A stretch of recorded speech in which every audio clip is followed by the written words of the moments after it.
Hello and welcome ਤੁਸੀਂ ਦੇਖ ਰਹੇ ਹੋ ਸਟੱਡੀ ਵੀਜ਼ਾ ਸ਼ੋ। ਮੈਂ ਹਾਂ ਤੁਹਾਡੀ ਹੋਸਟ ਸੁਖਬੀਰ ਕੇ ਰਾਵੀ ਤੇ ਮੇਰੇ ਨਾਲ ਨੇ RCIC ਮੈਂਬਰ ਜਸਪ੍ਰੀਤ ਭਾਟੀਆ ਜੀ। ਜਸਪ੍ਰੀਤ ਜੀ, ਸਭ ਤੋਂ ਪਹਿਲਾਂ ਤੁਹਾਡਾ ਬਹੁਤ-ਬਹੁਤ ਸਵਾਗਤ ਹੈ। Thank you. ਜਸਪ੍ਰੀਤ ਜੀ, ਅਸੀਂ ਹਮੇਸ਼ਾ ਗੱਲ ਕਰਦੇ ਹਾਂ ਐਕਸਪ੍ਰੈਸ ਐਂਟਰੀ ਦੀ, ਕੈਨੇਡਾ PR ਦੀ, ਔਰ ਬਹੁਤ ਸਾਰੇ ਲੋਕ ਇੱਦਾਂ ਦੇ ਨੇ ਜਿਨ੍ਹਾਂ ਦੀ ਕੁਐਰੀਜ਼ ਆਉਂਦੀਆਂ ਜਿਨ੍ਹਾਂ ਦੇ ਪੁਆਇੰਟਸ ਨਹੀਂ ਐਲੀਜੀਬਲ ਹੁੰਦੇ ਐਕਸਪ੍ਰੈਸ ਐਂਟਰੀ ਵਾਸਤੇ। ਉਹਨਾਂ ਬਾਰੇ ਆਪਸ਼ਨਸ ਦੀ ਅਸੀਂ ਅਗਰ ਗੱਲ ਕਰੀਏ then PNP is a good option. ਤੇ ਮੈਂ ਚਾਹੁੰਦੀ ਹਾਂ ਅੱਜ ਅਸੀਂ ਇਹੀ ਡਿਸਕਸ ਕਰੀਏ ਕਿ PNPs 'ਚ ਕਿਸ ਤਰ੍ਹਾਂ ਅਪਲਾਈ ਕੀਤਾ ਜਾ ਸਕਦਾ, ਔਰ ਸਪੈਸ਼ਲੀ ਅੱਜ ਅਸੀਂ ਸਸਕੈਚੁਅਨ PNP ਦੀ ਅਗਰ ਗੱਲ ਕਰੀਏ, ਕਿਉਂਕਿ ਲੋਕਾਂ ਨੂੰ ਆਈਡੀਆ ਨਹੀਂ ਹੈ ਔਰ ਇਨਫੋਰਮੇਸ਼ਨ ਵੀ ਨਹੀਂ ਹੈ ਕਿ ਸਸਕੈਚੁਅਨ PR ਔਰ PNP ਉਹਨਾਂ ਦੇ ਲਈ ਕਿਸ ਤਰ੍ਹਾਂ ਬੈਨੀਫੀਸ਼ੀਅਲ ਹੋ ਸਕਦਾ ਹੈ। बिल्कुल, Saskatchewan PNP actually is one of the most easiest PR pathway and one of the most favorable PR pathway for anybody ਜਿਹਦੇ scores express entry ਦੇ ਵਿੱਚ ਘੱਟ ਹੋਣ। For example, ਕਿਸ ਦਾ 400 ਸਕੋਰ ਹੈ, 450 ਸਕੋਰ ਹੈ, because they are married, ਉਸ ਚੱਕਰ 'ਚ ਉਹਨਾਂ ਦੇ ਜਿਹੜੇ ਸਕੋਰਸ ਹੈ ਉਹ ਕਾਫੀ ਥੱਲੇ ਆ ਜਾਂਦੇ ਹੈ, 420 430 ਤੱਕ ਆ ਜਾਂਦੇ ਹੈ।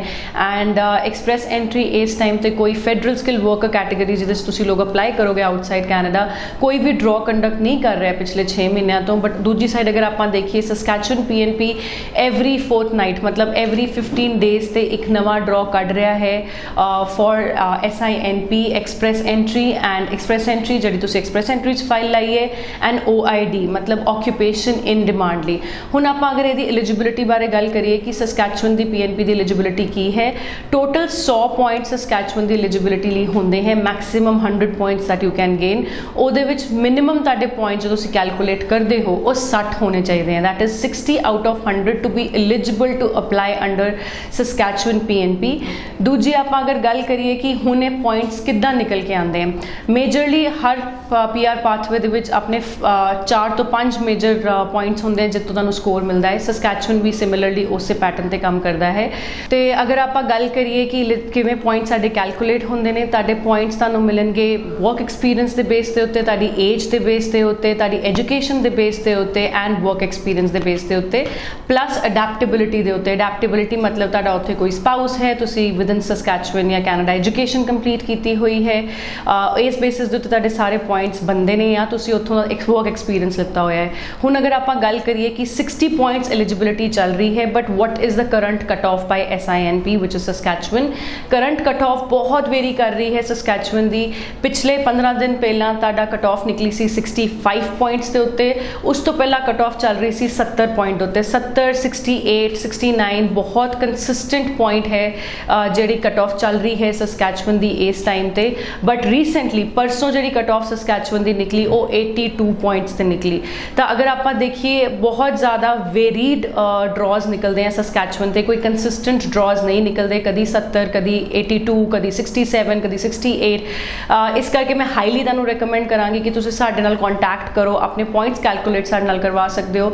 ਮੈਂ ਅਜੇ 15-20 ਦਿਨ ਲਈ ਹੋਰ ਇੰਡੀਆ ਦੇ ਵਿੱਚ ਹੈਗੀ ਆ ਤੇ ਤੁਸੀਂ ਮੇਰੇ ਨਾਲ ਡਾਇਰੈਕਟ ਗੱਲ ਕਰ ਸਕਦੇ ਹੋ ਮੇਰੇ ਕੈਨੇਡੀਅਨ ਨੰਬਰ ਤੇ which is +16479972486। ਤੁਸੀਂ ਮੈਨੂੰ ਈਮੇਲ ਵੀ ਕਰ ਸਕਦੇ ਹੋ ਆਪ ਡਿਸਕਸ਼ਨ ਕਰਨ ਲਈ, that is on canada@landmarkimmigration.com। ਹੁਣ ਅਗਰ ਮੈਂ ਤੁਹਾਨੂੰ ਇੱਕ ਗੱਲ ਦੱਸਾਂ ਕਿ ਅਗਰ 70 ਪੁਆਇੰਟਸ ਮੈਨੂੰ ਬਣਾਉਣੇ ਹੈ ਤਾਂ ਮੋਟਾ ਕਿਵੇਂ ਬਣਨਗੇ। ਅਗਰ ਤੁਹਾਡੇ ਕੋਲ ਮਾਸਟਰਸ ਡਿਗਰੀ ਹੈ ਤੁਹਾਨੂੰ ਮੈਕਸਿਮਮ 23 ਪੁਆਇੰਟਸ ਉਹਦੇ ਮਿਲਣਗੇ। ਤੁਹਾਡੀ ਅਗਰ ਏਜ 21 to 34 ਦੇ ਵਿੱਚ ਹੈਗੀ ਹੈ ਤਾਂ ਤੁਹਾਨੂੰ ਉਹਦੇ ਵੀ ਮੈਕਸਿਮਮ ਪੁਆਇੰਟਸ ਮਿਲਣਗੇ which is 12। ਤੁਹਾਡੀ ਅਗਰ education masters as I said ਹੈਗੀ ਹੈ ਤਾਂ ਤੁਹਾਨੂੰ ਉਹਦੇ 23 ਪੁਆਇੰਟਸ ਮਿਲਣਗੇ। ਵਰਕ ਐਕਸਪੀਰੀਅੰਸ ਤੁਹਾਡੇ ਕੋਲ ਅਗਰ 10 ਸਾਲ ਦਾ ਹੈਗਾ ਹੈ ਤਾਂ ਤੁਹਾਨੂੰ ਉਹਦੇ ਵੀ ਮੈਕਸਿਮਮ ਪੁਆਇੰਟਸ ਮਿਲਣਗੇ which is 15। ਉਹਦੀ ਕੈਲਕੂਲੇਸ਼ਨਸ ਤੁਹਾਡੇ ਨਾਲ ਕਰ ਸਕਦੇ ਹਾਂ। ਲਾਸਟਲੀ ਅਗਰ ਤੁਹਾਡੇ ਕੋਲ ਫ੍ਰੈਂਚ ਹੈ ਤਾਂ ਤੁਹਾਨੂੰ ਉਹਦੇ ਐਡੀਸ਼ਨਲ ਪੁਆਇੰਟਸ ਵੀ ਮਿਲ ਜਾਣਗੇ। ਐਂਡ ਇਹ ਸਾਰੇ ਅਗਰ ਆਪਾਂ ਪੁਆਇੰਟਸ ਟੋਟਲ ਕਰੀਏ ਮਾਈਨਸ ਫ੍ਰੈਂਚ ਤਾਂ ਤੁਹਾਡੇ 70 ਪੁਆਇੰਟਸ ਬਣ ਜਾਣਗੇ। ਮਤਲਬ CLB 8, masters degree, 10 years of experience, ਅਗਰ ਤੁਹਾਡੇ ਕੋਲ ਇਹ ਤਿੰਨ ਚੀਜ਼ਾਂ ਹੈਗੀਆਂ ਐਂਡ ਯੂ ਆਰ ਅੰਡਰ 35, ਤੁਹਾਡੇ 70 ਪੁਆਇੰਟ ਹੋਣਗੇ। ਤੇ ਤੁਹਾਡੀ ਜਿਹੜੀ ਆਕਿਊਪੇਸ਼ਨ ਹੈਗੀ ਹੈ ਉਹ ਸਸਕੈਚੁਅਨ ਦੇ ਹਿਸਾਬ ਨਾਲ ਅਗਰ ਇਨ ਡਿਮਾਂਡ 'ਚ ਹੈਗੀ ਹੈ ਤਾਂ you will get your invitation from Saskatchewan very soon. And ਤੁਸੀਂ ਆਪਣੀਆਂ ਡਿਟੇਲਸ ਬਾਕੀ ਸਾਡੇ ਨਾਲ as I gave my number you can be directly in touch with me to get your profile evaluated. Ji Jaspreet ਜੀ ਫਿਲਹਾਲ ਤਾਂ ਇੰਡੀਆ 'ਚ ਨੇ, ਬਟ ਡੈਫੀਨੇਟਲੀ ਜਦੋਂ ਫਲਾਈ ਹੋਏ ਕਰ ਜਾਣਗੇ, ਉਸ ਤੋਂ ਬਾਅਦ ਵੀ ਉਹ ਤੁਹਾਡੀ ਕੁਐਰੀਜ਼ ਨੂੰ ਆਨਸਰ ਕਰਨਗੇ, ਜ਼ਰੂਰ ਆਨਸਰ ਕਰਨਗੇ। ਤੇ ਤੁਸੀਂ don't get shy way to call her. Number ਤੁਹਾਨੂੰ ਟੀਵੀ ਸਕਰੀਨ ਤੇ ਦਿੱਤੇ ਗਏ, WhatsApp ਦੇ ਥਰੂ ਤੁਸੀਂ ਆਪਣੀ ਪ੍ਰੋਫਾਈਲ ਸ਼ੇਅਰ ਕਰ ਸਕਦੇ ਹੋ। ਐਕਸਪ੍ਰੈਸ ਐਂਟਰੀ 'ਚ ਅਗਰ ਤੁਸੀਂ ਆਲਰੇਡੀ ਆਪਣੀ ਪ੍ਰੋਫਾਈਲ ਲਗਾਈ ਹੋਈ ਹੈ ਔਰ ਕੋਈ ਅੱਗੇ ਮੂਵਮੈਂਟ ਨਹੀਂ ਤੁਹਾਨੂੰ ਨਜ਼ਰ ਆ ਰਹੀ, ਦੈਨ ਡੈਫੀਨੇਟਲੀ ਤੁਸੀਂ ਮੈਮ ਦੇ ਨਾਲ ਕੰਟੈਕਟ ਕਰੋ, ਤੁਹਾਨੂੰ ਸਹੀ ਗਾਈਡੈਂਸ ਦਿੱਤੀ ਜਾਏਗੀ। ਸਸਕੈਚੁਅਨ ਦੀ ਮੈਮ ਅੱਜ ਅਸੀਂ ਗੱਲ ਕਰ ਰਹੇ ਹਾਂ, and what are the other benefits of getting Saskatchewan PR over other provinces? Ki time ਘੱਟ ਲੱਗਦਾ ਆ ਕਿ ਕਿਸ ਤਰ੍ਹਾਂ ਦੇ ਬੈਨੀਫਿਟਸ ਨੇ? ਅਗਰ ਆਪਾਂ ਗੱਲ ਕਰੀਏ, ਮੈਨੂੰ ਬਹੁਤ ਸਾਰੇ ਕਾਲਸ ਆਉਂਦੇ ਆ, ਮੈਨੂੰ ਬਹੁਤ ਸਾਰੇ ਲੋਕੀ ਬੋਲਦੇ ਆ ਕਾਲ ਕਰਕੇ, ਕਲਾਇੰਟਸ ਕਾਲ ਕਰਦੇ ਆ, ਬੋਲਦੇ ਆ ਕਿ ਮੈਮ ਐਕਸਪ੍ਰੈਸ ਐਂਟਰੀ ਸਾਡਾ ਸਕੋਰ ਘੱਟ ਹੈ। ਇਹਨਾਂ ਕੁ ਸਭ ਨੂੰ ਅੱਜ ਸਮਝ ਆ ਚੁੱਕਿਆ ਹੈ, ਇੰਨੇ ਵੀਡੀਓਜ਼ YouTube ਤੇ ਆਉਂਦੇ ਆ ਕਿ ਸਾਡੇ ਐਕਸਪ੍ਰੈਸ ਐਂਟਰੀ ਦੇ ਪੁਆਇੰਟਸ ਕਿੰਨੇ ਹੋਣਗੇ, ਤਾਂ ਉਹਨਾਂ ਨੂੰ ਇਹ ਲੱਗਦਾ ਹੈ ਕਿ ਮੈਮ ਸਾਡੀ ਕੋਈ ਨਾ ਕੋਈ PNP ਤਾਂ ਲੱਗ ਹੀ ਜਾਏਗੀ, PNP ਬਹੁਤ ਈਜ਼ੀ ਪਾਥਵੇ ਹੈ। ਓਨੈਸਟਲੀ ਅਗਰ ਮੈਂ ਤੁਹਾਨੂੰ ਦੱਸਾਂ, ਦੇਰ ਆਰ ਐਜ਼ ਆਫ ਨਾਓ ਸਿਰਫ ਓਨਟੇਰੀਓ, ਸਸਕੈਚੁਅਨ ਤੇ ਐਲਬਰਟਾ, ਜਿਹੜਾ ਕਿ ਹੁਣੇ ਬਿਲਕੁਲ 2-4 ਦਿਨ ਪਹਿਲਾਂ ਹੀ ਐਲਬਰਟਾ ਨੇ ਆਪਣੀ PNP ਓਪਨ ਕੀਤੀ ਹੈ ਆਊਟਸਾਈਡ ਕੈਨੇਡਾ ਐਪਲੀਕੈਂਟਸ ਲਈ। ਸਸਕੈਚੁਅਨ, ਓਨਟੇਰੀਓ, ਇਹ 3 ਪ੍ਰੋਵਿੰਸਸ ਹੈਗੇ ਨੇ ਜਿਹੜੇ ਬਹੁਤ ਹੀ ਜ਼ਿਆਦਾ ਆਈ ਵੁੱਡ ਸੇ ਐਕਟਿਵ ਰਹਿੰਦੇ ਆ। ਐਲਬਰਟਾ ਵੀ ਇੰਨਾ ਐਕਟਿਵ ਨਹੀਂ ਰਿਹਾ ਪਿਛਲੇ ਸਾਲ 'ਚ because of Covid, but then Ontario and Saskatchewan are 2 provinces ਜਿਹੜੇ ਬਹੁਤ ਐਕਟਿਵ ਹੈ। ਅਗਰ ਮੈਂ ਤੁਹਾਨੂੰ ਪ੍ਰੋਵਿੰਸਸ ਦੱਸਾਂ ਕਿੰਨੇ ਪ੍ਰੋਵਿੰਸਸ ਕੈਨੇਡਾ ਦੇ ਵਿੱਚ ਹੈਗੇ, ਕੈਨੇਡਾ 'ਚ ਇਨ ਟੋਟਲ 10 ਪ੍ਰੋਵਿੰਸਸ ਹੈਗੇ ਆ ਵਿਦ 3 ਟੈਰੀਟਰੀਜ਼, ਤੇ ਇਹ 10 ਜਿਹੜੇ ਪ੍ਰੋਵਿੰਸਸ ਹੈਗੇ ਨੇ ਇਹਨਾਂ ਦੀਆਂ PNP, ਸਾਰੀਆਂ PNP ਸੌਖੀਆਂ ਨਹੀਂ ਹੈਗੀਆਂ। ਅਗਰ ਮੈਂ BC PNP ਦੀ ਗੱਲ ਕਰਾਂ ਤਾਂ BC PNP ਜੌਬ ਆਫਰ ਦਿੱਤੇ ਬਿਨਾਂ ਤੁਸੀਂ ਉਹਦੇ 'ਚ ਅਪਲਾਈ ਨਹੀਂ ਕਰ ਸਕਦੇ। ਐਲਬਰਟਾ, ਸਸਕੈਚੁਅਨ, ਓਨਟੇਰੀਓ PNP ਤੁਹਾਡੇ ਲਈ ਫੇਵਰੇਬਲ ਆਪਸ਼ਨਸ ਹੈ। Nova Scotia is 1 PNP which is I would say a sleeping PNP। ਉਹ ਕਦੀ ਵੀ ਆਊਟ ਆਫ ਦ ਬਲੂ 3-4 ਮਹੀਨੇ 'ਚ ਉੱਠ ਕੇ ਇੱਕਦਮ ਇੱਕ ਲੇਬਰ ਮਾਰਕੀਟ ਪ੍ਰਾਇੋਰਟੀ ਸਟਰੀਮ ਹੈਗੀ ਹੈ ਉਹਨਾਂ ਦੀ, ਉਹਦੇ 'ਚ ਉਹ ਇੱਕਦਮ ਕਦੀ ਵੀ ਆਊਟ ਆਫ ਨੋਵੇਅਰ ਡਰਾ ਕੱਢ ਦਿੰਦੇ ਹਨ। People also get invitations at 370, 380 express entry profiles. ਤਾਂ ਇਸ ਕਰਕੇ ਮੈਂ ਸਾਰਿਆਂ ਨੂੰ ਇਹ ਰეკਮੈਂਡ ਕਰਾਂਗੀ, ਪਲੀਜ਼ ਆਪਣੇ ਐਕਸਪ੍ਰੈਸ ਐਂਟਰੀ ਪ੍ਰੋਫਾਈਲਸ ਆਪਣੀ ਐਲੀਜਿਬਿਲਿਟੀ ਚੈੱਕ ਕਰਾਉਣ ਤੋਂ ਬਾਅਦ ਡੈਫੀਨੇਟਲੀ ਕ੍ਰੀਏਟ ਕਰਕੇ ਰੱਖੋ।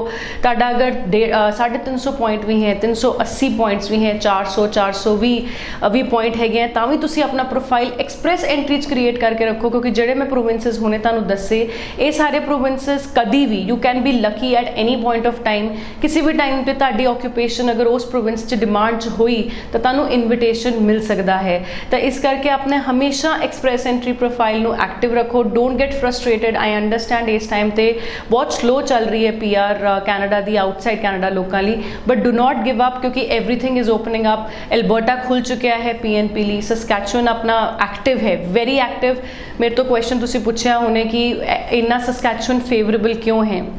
irrespective of COVID, irrespective of whatever, Saskatchewan ਦੀ ਜਿਹੜੀ ਅਗਰ ਮੈਂ ਐਲੀਜਿਬਿਲਿਟੀ ਦੀ ਹੁਣੇ ਤੁਹਾਡੇ ਨਾਲ ਗੱਲ ਕੀਤੀ, at the till the age of 34 ਤੁਹਾਨੂੰ ਮੈਕਸਿਮਮ ਪੁਆਇੰਟਸ ਮਿਲਦੇ ਆ ਆਪਣੀ ਏਜ ਤੇ। ਤੁਹਾਡੇ ਕੋਲ ਮਾਸਟਰਸ ਡਿਗਰੀ ਹੈ, ਬਹੁਤ ਲੰਬੀ ਚੌੜੀ ਕੈਲਕੂਲੇਸ਼ਨ ਨਹੀਂ ਹੈ, ਸਿਰਫ ਇਹ 5 ਪੁਆਇੰਟਸ ਹੀ ਤੁਸੀਂ ਧਿਆਨ 'ਚ ਰੱਖਣੇ ਹੈ।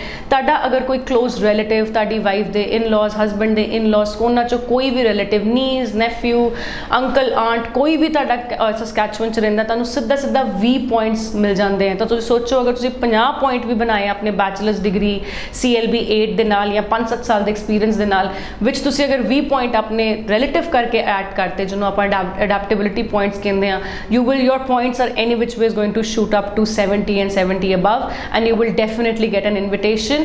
But considering ਜਿਹੜੀ ਤੁਹਾਡੀ ਨੌਕ ਕੋਡ ਹੈਗੀ ਹੈ ਉਹ ਐਲੀਜੀਬਲ ਹੋਣੀ ਚਾਹੀਦੀ ਹੈ ਸਸਕੈਚੁਅਨ 'ਚ। ਇਸ ਕਰਕੇ ਮੈਂ ਕਹਿੰਦੀ ਹਾਂ ਕਿ ਸਸਕੈਚੁਅਨ ਬਹੁਤ ਫੇਵਰੇਬਲ ਪ੍ਰੋਵਿੰਸ ਹੈਗਾ ਹੈ to make a move for PR and applying under Saskatchewan PNP।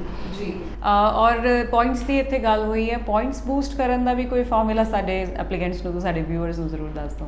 ਬਿਲਕੁਲ, ਮੈਂ ਦੇਖਦੀ ਹਾਂ ਬਹੁਤ ਜ਼ਿਆਦਾ ਟੈਲੈਂਟਡ ਐਂਡ ਬਹੁਤ ਜ਼ਿਆਦਾ ਐਕਸਪੀਰੀਅੰਸਡ ਲੋਕ ਇਸ ਟਾਈਮ ਤੇ ਕੈਨੇਡਾ ਜਾਣ ਦੇ ਉਹਦੇ 'ਚ ਹੈਗੇ ਨੇ। They are very eager to move Canada. I have come across people who are 35, 38, 40 ਜੋ ਕਿ ਇਸ ਟਾਈਮ ਤੇ ਕਹਿ ਰਹੇ ਕਿ ਸਾਨੂੰ ਸਟੱਡੀ ਪਰਮਿਟ ਤੇ ਕੈਨੇਡਾ ਭੇਜ ਦਿਓ, because people want to move out of India and want to be settled abroad. ਤੇ ਆਪਾਂ ਅਗਰ ਮੈਂ ਗੱਲ ਕਰਾਂ ਪੁਆਇੰਟਸ ਕਿਵੇਂ ਬੂਸਟ ਕਰਨਾ, I have seen people sitting on there files at 420, 425, but ਇਸ ਤੋਂ ਉੱਤੇ ਉਹ ਐਫਰਟ ਨਹੀਂ ਲਗਾਉਂਦੇ। ਪਹਿਲੀ ਗੱਲ ਪਿਛਲੇ ਵੀਡੀਓਜ਼ 'ਚ ਆਪਾਂ ਡਿਸਕਸ ਕਰ ਚੁੱਕੇ ਹਾਂ, ਆਪਾਂ ਏਜ ਰਾਹੀਂ ਆਪਣੇ ਪੁਆਇੰਟਸ ਵਧਾ ਨਹੀਂ ਸਕਦੇ because we have no control over it. Masters degree ਆਪਾਂ ਦੁਬਾਰਾ 35 ਦੀ ਏਜ ਦਾ ਕੇ ਨਹੀਂ ਕਰਾਂਗੇ, ਕਰ ਸਕਦੇ ਹੋ, ਵੈਲ ਐਂਡ ਗੁੱਡ।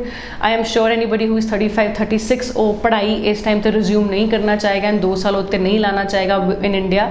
ਥਰਡਲੀ ਆਪਾਂ ਵਰਕ ਐਕਸਪੀਰੀਅੰਸ ਯੈਸ ਆਪਣਾ ਇੰਪਰੂਵ ਕਰ ਸਕਦੇ ਹਾਂ, ਬਟ 3 ਸਾਲ ਤੋਂ ਉੱਤੇ ਤੁਹਾਡਾ ਅਗਰ ਵਰਕ ਐਕਸਪੀਰੀਅੰਸ ਹੈ ਤੁਹਾਨੂੰ ਉਹਦੇ ਮੈਕਸਿਮਮ ਪੁਆਇੰਟਸ ਮਿਲਦੇ ਆ। ਤਾਂ ਐਨੀਥਿੰਗ ਮੋਰ ਦੈਨ 3 ਇਅਰਸ ਤੁਹਾਡੇ ਪੁਆਇੰਟਸ ਨਹੀਂ ਇੰਕਰੀਜ਼ ਹੋਣਗੇ। ਹੁਣ ਸਾਡੇ ਪੁਆਇੰਟਸ ਕਿਵੇਂ ਇੰਕਰੀਜ਼ ਹੋਣਗੇ। ਪਹਿਲੀ ਗੱਲ IELTS ਸਕੋਰ, ਬਹੁਤ ਕਲਾਇੰਟਸ ਹਨ ਜਿਹੜੇ ਲਿਸਨਿੰਗ ਦੇ ਵਿੱਚ 8 ਨਹੀਂ ਲਿਆ ਪਾਉਂਦੇ ਤੇ ਰਾਈਟਿੰਗ ਦੇ ਵਿੱਚ 7 ਨਹੀਂ ਲਿਆ ਪਾਉਂਦੇ। You have to try again and again to get IELTS score 'ਚ 8,777, ਜਿਹਨੂੰ ਆਪਾਂ CLB 9 ਕਹਿ ਦਿੰਦੇ ਹਾਂ ਇਮੀਗ੍ਰੇਸ਼ਨ ਦੀ ਲੈਂਗੁਏਜ ਦੇ ਵਿੱਚ। 8 ਤੁਹਾਡੇ ਲਿਸਨਿੰਗ 'ਚ ਹੋਣੇ ਚਾਹੀਦੇ ਹੈ, 7 ਤੁਹਾਡੇ ਬਾਕੀ ਸਾਰੇ ਮੋਡਿਊਲਸ 'ਚ ਹੋਣੇ ਚਾਹੀਦੇ ਹੈ, ਵਿਚ ਇਜ਼ ਵੈਰੀ ਮਚ ਅਚੀਵੇਬਲ।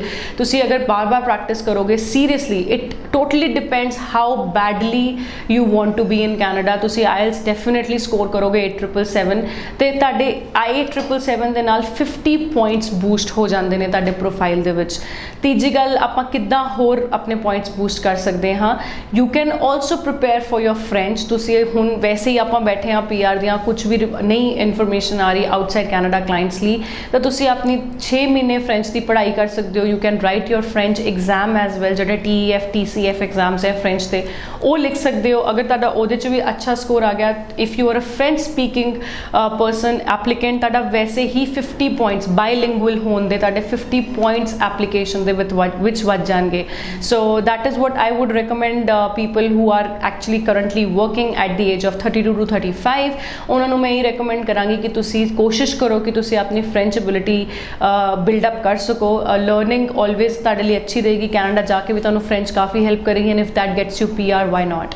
ਜੀ, ਤੇ ਟਾਈਮ ਜਿਹੜਾ ਹੈ ਉਹਨੂੰ ਤੁਸੀਂ ਯੂਟਿਲਾਈਜ਼ ਕਰੋ ਆਪਣੀ ਫ੍ਰੈਂਚ ਨੂੰ। ਅਗਰ ਤੁਸੀਂ ਸਟਾਰਟ ਕਰ ਸਕਦੇ ਹੋ, ਮੈਂ within 6 months I can think ਕਿ ਤੁਸੀਂ ਇੱਕ ਅੱਛਾ ਖਾਸਾ ਸਕੋਰ ਫ੍ਰੈਂਚ ਦੇ ਐਗਜ਼ਾਮ 'ਚ ਲੈ ਸਕਦੇ ਹੋ, ਤੇ ਉਹ ਤੁਹਾਡਾ ਸਕੋਰ ਜ਼ਰੂਰ ਬੂਸਟ ਅਪ ਕਰ ਦੇਗਾ। ਪਲੱਸ ਅਗਰ ਤੁਹਾਡੇ IELTS ਦੇ ਮਾਰਕਸ ਅਜੇ ਨਹੀਂ ਐਲੀਜੀਬਲ ਆਏ, ਉਹਦੇ ਤੇ ਵੀ ਤੁਸੀਂ ਪ੍ਰੈਕਟਿਸ ਕਰੋ, ਵਰਕ ਕਰੋ ਔਰ ਐਗਜ਼ਾਮ ਦਿਓ, ਤਾਂ ਕਿ ਤੁਹਾਡਾ ਜਿਹੜਾ ਸਕੋਰ ਹੈ ਉਹ ਹੋਰ ਬੂਸਟ ਅਪ ਹੋ ਜਾਏ। ਜਸਪ੍ਰੀਤ ਜੀ, ਤੁਸੀਂ ਇਸ ਸ਼ੋਅ 'ਚ ਆਏ, ਬਹੁਤ ਇੰਪੋਰਟੈਂਟ ਇਨਫੋਰਮੇਸ਼ਨ ਦਿੱਤੀ। ਸਸਕੈਚੁਆਨ PR ਔਰ PNP ਪ੍ਰੋਗਰਾਮਸ ਵਾਸਤੇ ਤੁਹਾਡਾ ਬਹੁਤ ਬਹੁਤ ਥੈਂਕਸ। Thank you.